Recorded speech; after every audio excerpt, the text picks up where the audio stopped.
2026 2027 2026 2027 సంవత్సరంలో civil services రాద్దాం అనుకునే వాళ్ళకి సిఎస్బిఐఏఎస్ అకాడమీ కొత్త బ్యాచ్ స్టార్ట్ చేస్తుంది.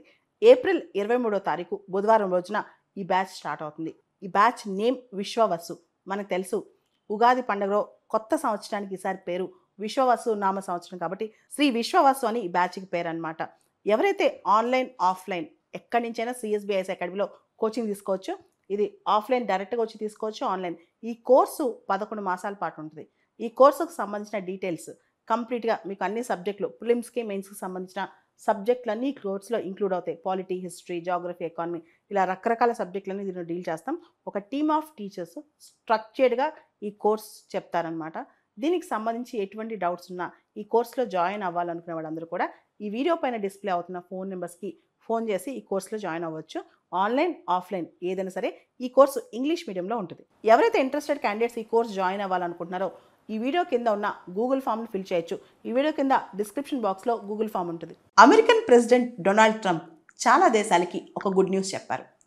90 రోజుల పాటు ఏదైతే ఆయన రిటాలియేటరీ టారిఫ్స్ వేస్తున్నారో వాటిని టెంపరీగా పాజ్ చేశారు, టెంపరీగా ఆపేశారు 90 రోజుల పాటు. ఈ సందర్భంగా ఆయన ట్రూత్ సోషల్ ఆయన సోషల్ మీడియాలో ఒక పోస్ట్ చేశారు. 75 దేశాలు నన్ను అప్రోచ్ అయ్యాయి, మా వైట్ హౌస్ని అప్రోచ్ అయ్యాయి. సో కాబట్టి వాళ్ళు నెగోషియేషన్కి వస్తామంటున్నారు, అందుకని నేను 90 రోజుల పాటు ఆపేస్తున్నాను. అయితే చైనాని మాత్రం వదలను, ఎందుకంటే చైనా ఆయన పైన చాలా టారిఫ్లు వేస్తుందంట. చైనా ఇప్పుడు అమెరికన్ ఇంపోర్ట్స్ మీద 84% టారిఫ్స్ వేస్తుందంట.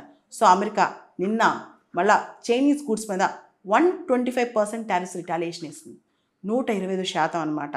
సో ఇమీడియట్గా విత్ ఇమీడియట్ ఎఫెక్ట్ చైనా పైన ఈ టారిఫ్స్ వస్తాయి. చైనా వరల్డ్ మార్కెట్స్ని లెక్క చేయట్లేదు, నా మాట వినట్లేదు. చైనా పైన ఈ టారిఫ్స్ తప్పు అని చెప్పి అమెరికా చెప్పేసింది అనమాట.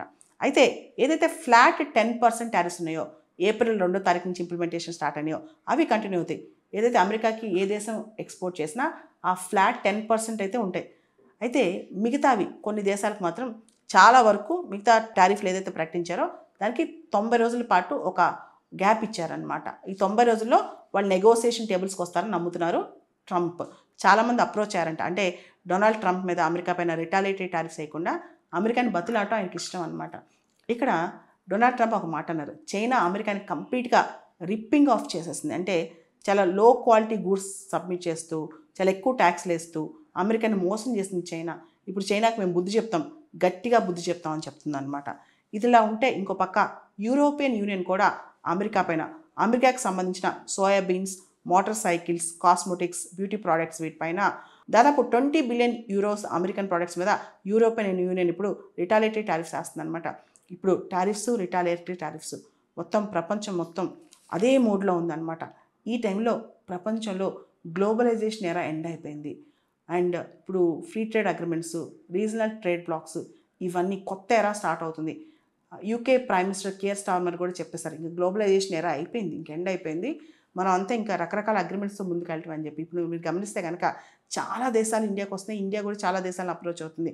ప్రపంచవ్యాప్తంగా ఇదే ట్రెండ్ అనమాట. అమెరికాకు ఆల్టర్నేటివ్గా స్వేచ్ఛా వాణిజ్య ఒప్పందాల కోసం చాలా దేశాలు ముందుకు వెళ్తున్నాయి. దీనికి సంబంధించి డొనాల్డ్ ట్రంప్ వ్యతిరేకంగా కూడా చాలా నినాదాలు ఉన్నాయి మనసులో చాలా దేశాల మధ్య. అయితే ఇది ఎలా దారితీస్తుంది, ఈ రిటాలియేటరీ టారిఫ్స్ అని ఎలా దారితీస్తాయి, ఇప్పుడు ట్రంప్ అందరినీ చర్చలకు పిలిచి మాట్లాడతారా, ఇదే పెద్ద ప్రశ్న అనమాట.